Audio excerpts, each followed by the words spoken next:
नमस्कार, आप देख रहे हैं न्यूज आर। एक और निर्भया।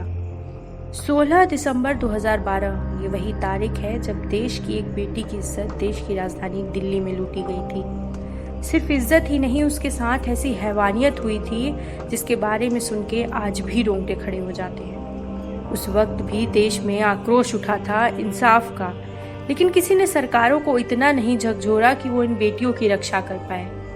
आज 8 साल बाद एक बार फिर देश की राजधानी शर्मसार हुई है। एक बार फिर एक मासूम से वैसी ही हैवानियत हुई जो निर्भया के साथ हुई थी। फर्क बस इतना है कि इस मासूम की उम्र मात्र 12 साल है। जी हाँ, मात्र 12 साल।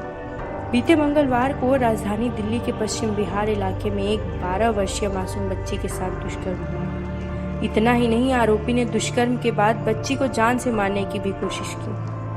बच्ची एम्स में भर्ती है और उसकी हालत और भी नाजुक हो गई है। बीते मंगलवार को जहां राजधानी से इस दुष्कर्म की खबर आई, तो वहीं उत्तर प्रदेश के हापुड़ से भी ठीक ऐसी ही दर्दनाक खबर 2 दिन पहले आई। उम्र जानना चाहेंगे आप इस मासूम की?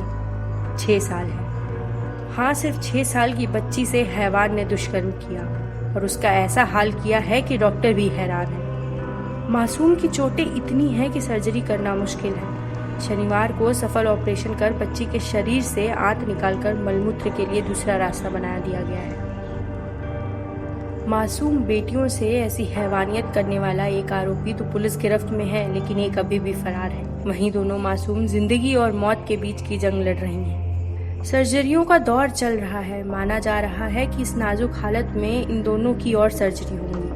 जब निर्भया इतनी सर्जरी नहीं झेल पाई, तो क्या ये 12 और 6 साल की मासूम इन सर्जरी को झेल लेंगी और उठ खड़ी होंगी अपने आरोपी को सजा पाते देखने के लिए? इस शर्मनाक घटनाओं पर दुख जताने का दौर शुरू हो गया है, लेकिन क्या ये घटना भी चंद दिनों बाद भुला दी जाएगी?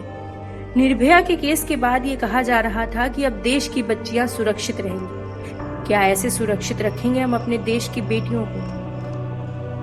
देश के कई हिस्सों में तो ये ना खबर बन पाती हैं और ना लोगों तक पहुंच पाती हैं। ऐसी ही एक घटना हुई रक्षाबंधन के दिन, जिसने इस त्योहार के मतलब को ही शर्मिंदा कर दिया। रक्षाबंधन के दिन झारखंड में 2 लड़कियों के साथ रेप हुआ। एक लड़की की उम्र 12 साल थी और एक की 8 साल। रक्षाबंधन के दिन जब एक भाई अपनी बहन की रक्षा की सौगंध लेता है, ऐसे मौके पर कोई किसी बहन और लड़की की इज्जत कैसे बेआबरू कर सकता है? इतना ही नहीं, झारखंड में उससे कुछ दिन पहले ही एक 12 साल की लड़की के साथ दर्जन भर लोगों ने जंगल में सामूहिक दुष्कर्म किया था। ये है आपका देश। उस देश का हाल जहां पुराणों में स्त्रियों को माँ का दर्जा देते थे और देवी की तरह पूजते थे। शायद इस समाज ने अपने बच्चों की परवरिश ही गलत कर दी। शायद ये समाज लड़कियों को ढंग से कपड़े पहनने और रात में बाहर न घूमने की सलाह देने की बजाय अपने लड़कों को इंसान बनने की सलाह देता ना, तो शायद लड़कियां इस हैवानियत भरे समाज में सुरक्षित रहती। समाज ही क्यों, आप अपने घर में देखिए कि आपका भाई या आपका बेटा लड़कियों को एक ऑब्जेक्ट की तरह नहीं देखता। मॉडर्न होने के नाम पर सूट बूट पहनना ही एक सभ्य समाज का हिस्सा नहीं है, बल्कि एक स्त्री को उसके हिस्से की इज्जत और एक सम्मान देना एक सभ्य समाज की परिभाषा है। जरूरी नहीं कि आप सब लड़कियों को अपनी बहन माने, लेकिन एक आवारा कुत्ते की तरह उन्हें एक मांस का लोथड़ा भी न समझें जिसे आप जहां और जब चाहें नोच डालें।